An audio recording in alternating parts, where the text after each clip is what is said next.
Gold is historically one of the oldest metals known and used by mankind. To be precise, the existence of gold on the planet is as early as the Neolithic Age.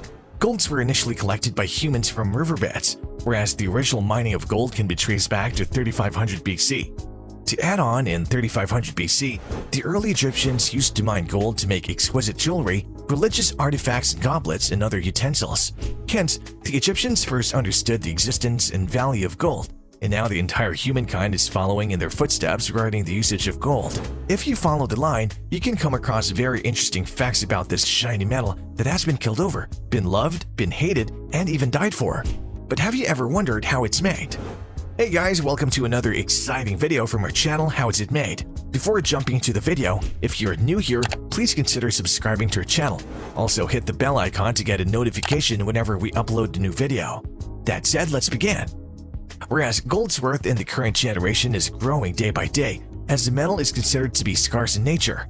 However, speaking of the combination of the artistic qualities of gold, only with its physical properties, gold is called to be a valuable metal.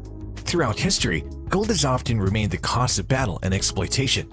For instance, the destruction of Aztec and Inca civilizations and the influx of early American gold into Georgia, California, and Alaska. As a result, the greatest gold deposit in South Africa is inhabited in the Precambrian Witwatersrand conglomerate. This gold deposit is hundreds of miles wide and more than 2 miles deep.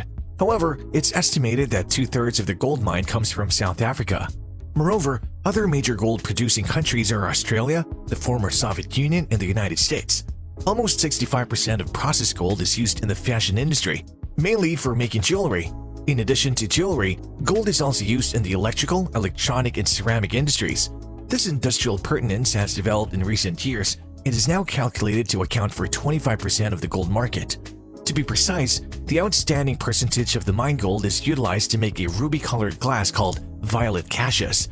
Detailing the purpose of violet cassius, precisely it's used in office building windows to reduce summer heat, and mirrors for spaces and electric mirrors so that they reflect the infrared spectrum. Physical properties of gold. The chemical symbol of gold is Au. The symbol of Au has ductility and cutability. In its high thermal conductivity, electrical conductivity, and oxidation resistance make its innumerable uses. To be precise, ductility refers to the ability of gold and other metals to be pressed or hammered into thin sheets. And as a matter of fact, the sheets are 10 times thicker than a sheet of paper. Besides, these sheets are sometimes evaporated onto glass to obtain infrared reflectance, molded into dental fillings, or used as coatings or coatings on parts. Hence, the ability or the ductility of gold is to be drawn into thin wires. When formed into thin wire, it enables it to be deposited on lines such as transistors and applied as an industrial solder and brazing alloy. Adding an example of the same, gold wire is generally utilized in the electrical connection of integrated circuits, orthodontic and prosthetic appliances, and jet engine construction. Whereas, talking of the disadvantages of gold, though they're used in industries that this is a relatively soft metal, a very soft metal. Therefore, to overcome this flaw, gold is usually alloyed with other members of the metal family such as silver, copper, platinum, or nickel. The unit of measurement for gold alloys is carats. Carat is the unit of 1/24 part of pure gold in the alloy. Therefore, 24 carats or 24K gold is pure gold, and 18 karat gold is 18 parts of pure gold and 6 parts of other metals. Making of gold. Extraction and refining of gold. As already discussed, gold essentially exists in a pure state, although it can also be obtained from silver, copper, lead, and zinc. Besides, seawater may also sometimes contain gold. However, its amount is not sufficient for profitable extraction. To be precise, each ton of water can contain up to 1/40th of gold. Therefore, after extraction, gold is filtered through one of 4 main processes: flotation, amalgamation, cyanidation, or carbon in pulp. Each manner relies on the primary grinding of gold ore, and the corresponding batch of gold ore may utilize more than an additional process: mining of gold. Precisely in a vein or vein deposit, gold is mixed with another mineral, ordinarily quartz, in a vein. As a result, it fills the cracks in the surrounding rock. Hence, gold is collected from mineral deposits by drilling, blasting, or shoveling surrounding rocks. Deposits are usually located deep underground. In order to mine underground, miners dig shafts into the ground along the veins, and then they used pickaxes and small explosives to remove gold ore from the surrounding rocks. Then the gold ore is collected and sent to the mill for refining. Placer deposits consist of large pieces of gold ore like gold nuggets and gold particles washed out downstream from the deposit, usually mixed with sand or gravel. The three main methods used to mine sand deposits are hydraulic mining, dredging, and electric shovel.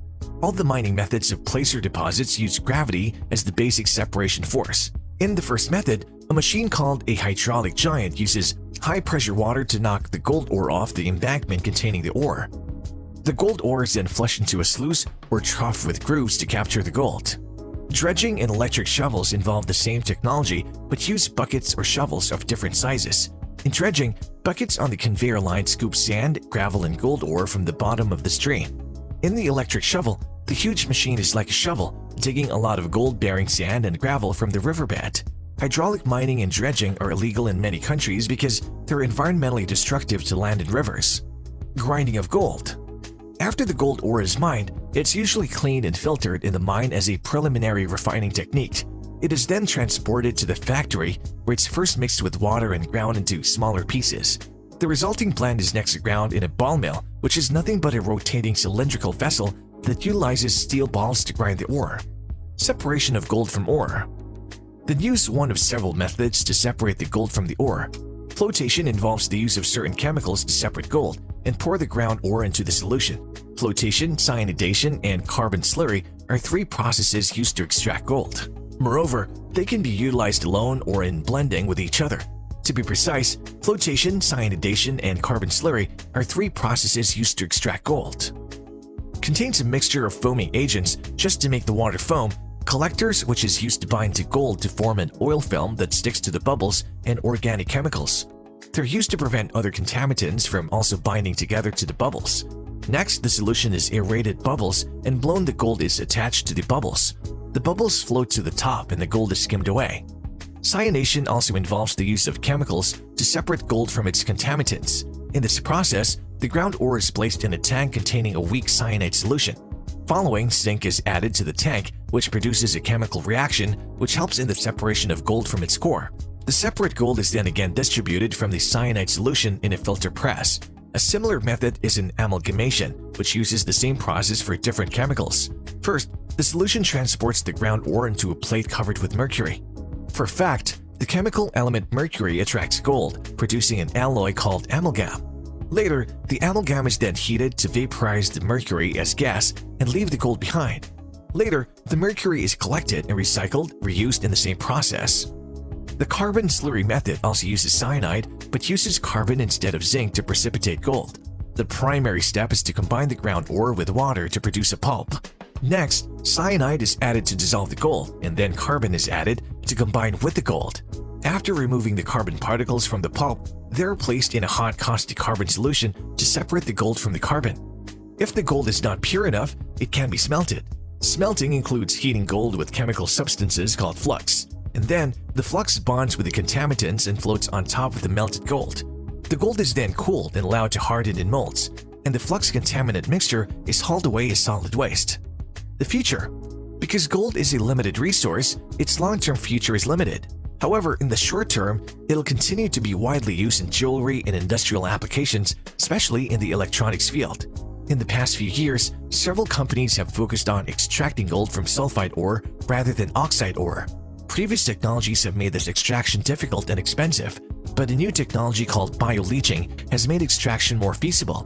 The method comprises combining sulfide ore with special bacteria that eat the core or break it down into a larger, manageable form. That brings us to the end of the video. Let us know if you found this video informative in the comment section below. Also, if you like this video, give it a thumbs up and share it with your friends. And don't forget to subscribe to our channel for more informative videos. See you in the next video.